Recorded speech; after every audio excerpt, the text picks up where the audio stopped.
هلا، شلونكم؟ اليوم حبيت أشارككم السحور والفطور همين. راح أشوفكم هو ما هنا سحور. نقول شي بسيط، سوينا هنا بيض وطماطة وروبة وجبان وشاي. الحمد لله، نعمة من الله.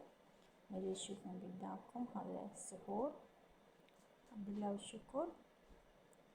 كنت أحب أشارككم هذا الفيديو البسيط. وراها نقرأ القرآن، وصلت الجزء السابع.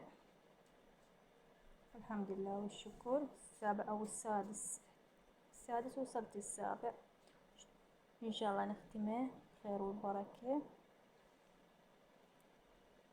الحمد لله والشكر على كل حال. وهنا بديت أحب أشارككم بالفطور مالتنا.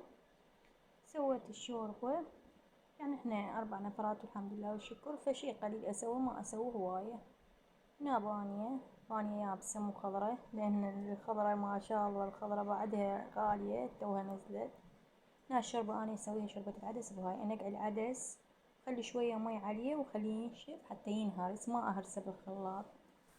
أنا أحب هيجي أنا أسويها. أخلي عليه مي، وبعدين أخلي البهارات أو الشعرية والسباكيتي. بعد كل من وكيف أنا أحط شعرية، لا تحط سباكيتي. وهاي البانية مالتنا. هاي شوفوا هذا الشكل تصير، وما أحبها بهارات هواي تصير صفرا هيك.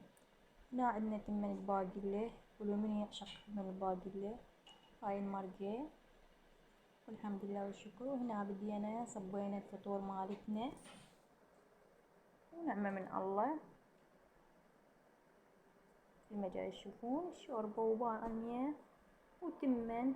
هنا عندنا التمن الابيض، واديه تمن الباقلة. اللي ما يحب تمن باقلة، بس المهم كلها كذا تمن الباقلة حبوه. انا عبالي يعني ما يحبوه، فالحمد لله والشكر حبوه كل. صراحة صار لي هواي يعني ما مسويته من الباقلة، لأن كانوا يقولون ما نحبه، فمن سويته لا والله حبوه. وإن شاء الله يعجبكم هذا الفيديو. لا تنسونا باللايك.